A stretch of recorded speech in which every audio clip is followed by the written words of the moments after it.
Hello, everybody, and welcome to the Purpose Up podcast. I'm your host, Ben Stein. Today, I'm very excited to have with me Kai D. Wright. Welcome, Kai. Hi, Ben. It's great to see you. So super excited to dive into this interview. I like to ask my guests, how do you introduce yourself when you meet someone at a cocktail party? I guess back when cocktail parties were a thing before COVID. How would I introduce myself? Well, I have multiple jobs. And so the way that I summarize it is I'm a scholar and practitioner. Okay. I teach at Columbia where I'm a lecturer, and I'm a consultant where I help celebrities and executives as well as entrepreneurs to brand themselves and figure out the best way to communicate. All right. I love it. And you're also an author as well, correct? Yes, yes. Just wrote a book, debut book last August. It's called Follow the Feeling, Brand Building in a Noisy World. And we are in such a noisy world right now. I couldn't have imagined how fast things would have accelerated. 100%. So I love your combination of both academia as well as practicing consulting in the field. And full disclosure, Kai and I used to work together many moons ago when we were both in PR. Can you tell us a little bit about how you got to where you are? Because you've had like a very cool career trajectory. Yeah, well, great question. I consider my career plan to be pretty unique. I hope other individuals would adopt it. It was very purposeful in terms of its design. I think often we don't think about how we're designing our own careers. We leave it up to the organization that we're working at, manager or boss or mentor that we have in order to lay a path before us. But pretty early in my career, the first year, I said, I'm going to be soul selfish. And in being soul selfish, SOUL, really being intentional in terms of what I'm spending my time doing and really making sure that every single organization that I'm at, I'm extracting value from it and learning. And what I found is that cycle in terms of learning takes about 18 months to 24 months. And so the first 10 years of my career, I had what I would call 5 amazing dream jobs.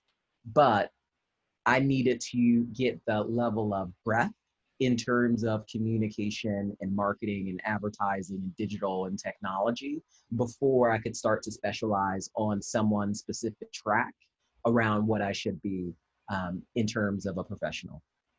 Okay, so if I'm reinterpreting that or simplifying it, your idea was, let me stay a couple years at really cool places, get what I can, move on, and then through that process, then I can really decide what makes the most sense for me. Absolutely, absolutely. And it became really an opportunity to get really great at something that few people are great at.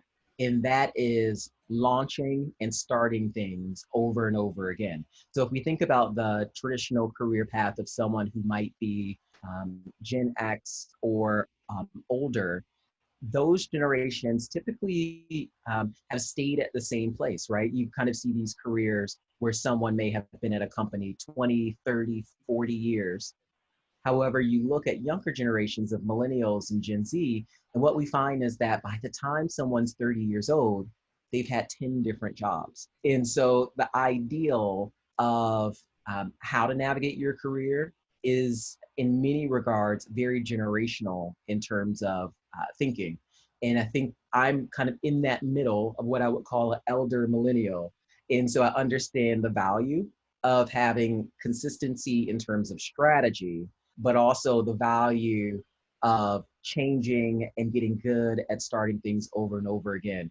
And that's led to a philosophy around kind of 2 types of people and really leaning into what type of person you are. The first, the type of person that is more like a pioneer, and the second is a person who's more like a settler. And so I consider myself more of a pioneer. I'm willing to go out on a limb, to be early, to figure out if there is something that is noteworthy within an area And then settlers, I would consider those individuals that are more maintenance based, right? They're trying to fortify and build for the long term. We need both. We need people who are going to be early. We need people who can take chaos and loose structure and information and organize that in some way and create some type of system from it. And then we need people who can come in and maintain and create sustainability. And so for me, I've had a lot of success in my career with being on the pioneer side. All right. And curious about like the genesis of having such a clear vision for how you wanted your career to unfold. And because I mean, I remember even working with you, and it was relatively early on in your career. I just remember you being so like precocious and confident and knowledgeable. And I was like, wow, this, you know, this kid knows stuff. So I'm curious, like, when was this in like college when you like decided like, oh, I'm just gonna like freaking go for it? Because when I look at some of my earlier careers, it was like, oh, I'll just see what opportunities rise up and take them when they jump on, but didn't have the same intentionality that you did. Yeah, that's a good question. I, fortunately and unfortunately for my family, have been the same way since I was in elementary school. I've always been, I say unfortunately for them, because they always would complain and tell me, Kai, you're doing too many extracurricular activities. We have to drive you everywhere. We have to go to all these performances or competitions or award shows. And so by the time I left home to go to college, my family was very relieved because they got a lot of their free time back. And so I would say it's something that really, as a child, I was encouraged to go out on a limb and put myself in uncomfortable situations. And over time, I just got really adjusted to the idea that doing something different was going to have a learning curve, doing something different was going to take some time in terms of mastery. And it developed into this trait that I think manifests itself and benefited my career by the time I got older. But there was always this natural sense of how do I fill my time? How do I do as many diverse things as possible as a child? And some of those things were like, invention competitions. I did an invention competition when I was in fourth grade.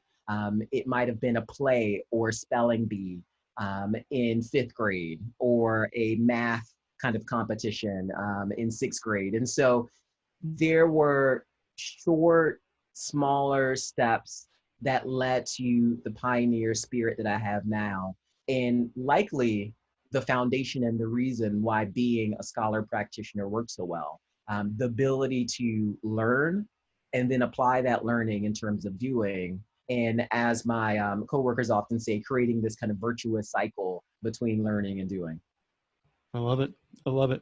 So I think that's a good transition, you know, talking about being a pioneer to some of the meat that we're going to talk about today, which is your leadership. As we talk about how Black Lives Matter has come to the forefront in this summer of awakening for many folks.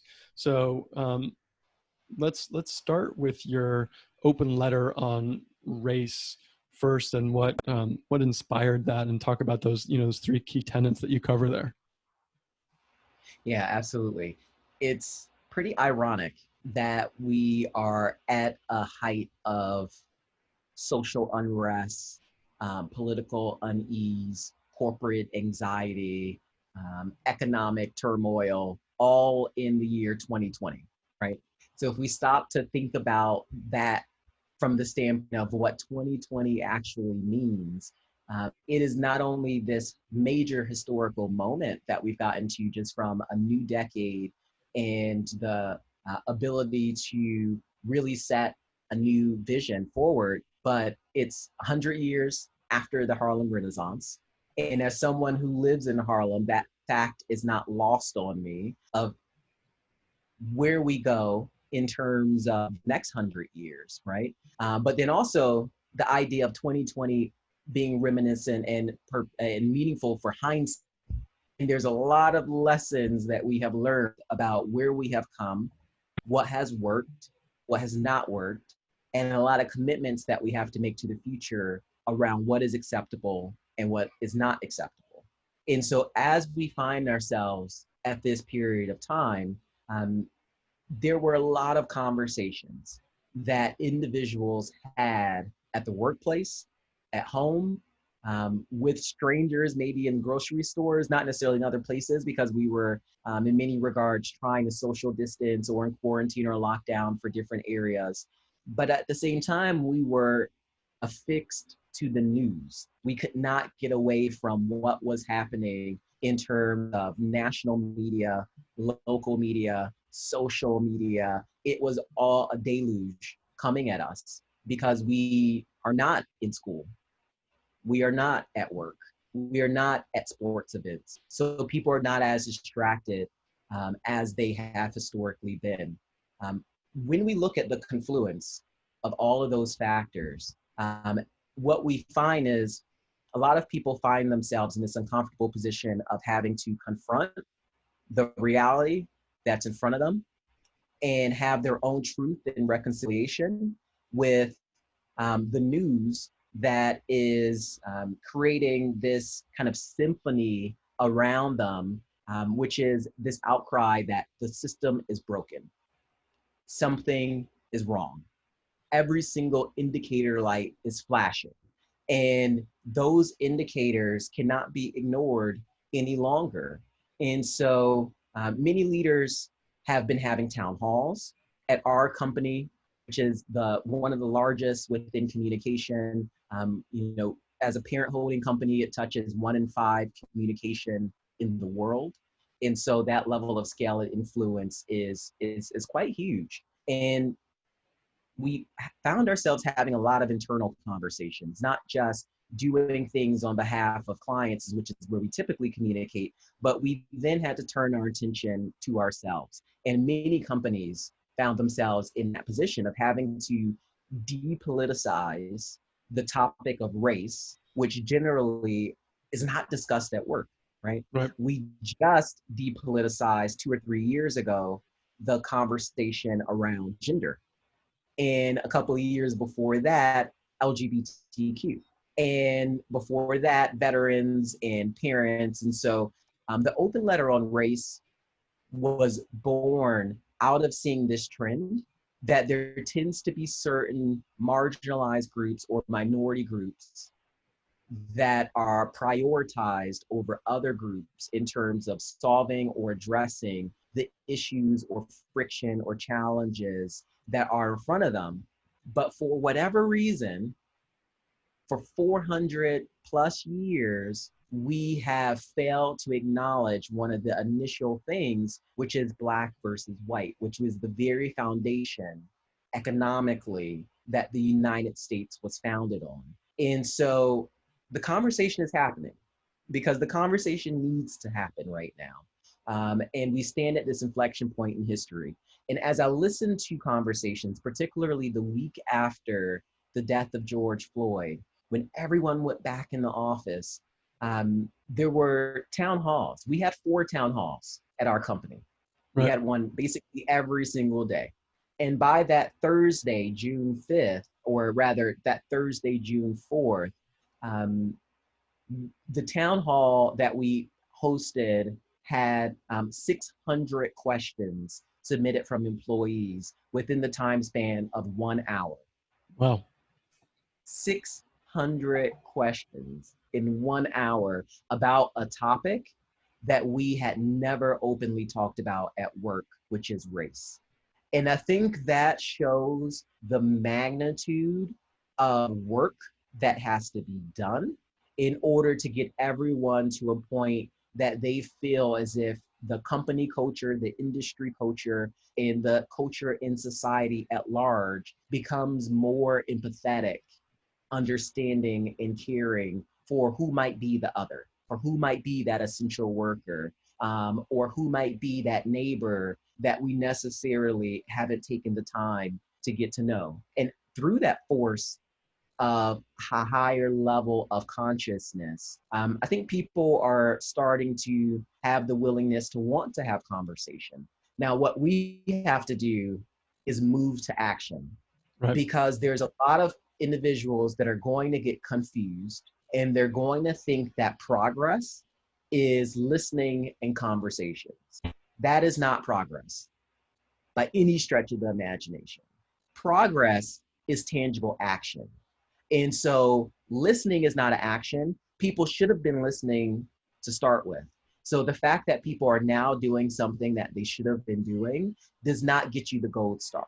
Right. And so I wrote the open letter on race to make it very clear where the line of expectation is. And the line of expectation does not get to be defined by the majority. It does not get to be defined by management, which is not reflective of diversity. The line of expectation and the line of equality is drawn in the sand by the marginalized group. And so I wanted it to be very clear where and how far and how fast we have to move towards correcting all of these wrongs that a number of companies have already admitted through their Black Lives Matter statements, now a month later through their support and pledge for Stop Hate for Profit campaign.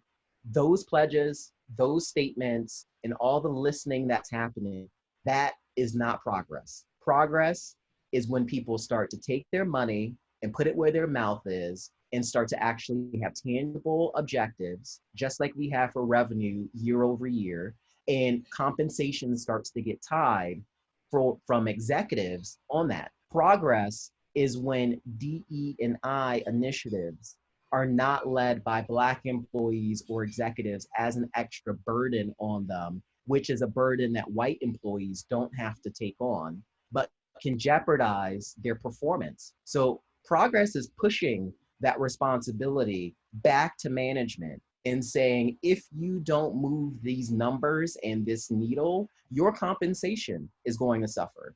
Because progress means acknowledging all of the research that's been done by McKinsey and other companies that have said objectively that looking at Fortune 100 companies and S&P companies, the companies that have diversity in their leadership statistically perform better than the companies that don't. And so progress means acknowledging all of these issues that are at play and making sure that the individuals that are in leadership and have a seat at the table are the same people who get to define where the line of expectation is and equality is. That's progress.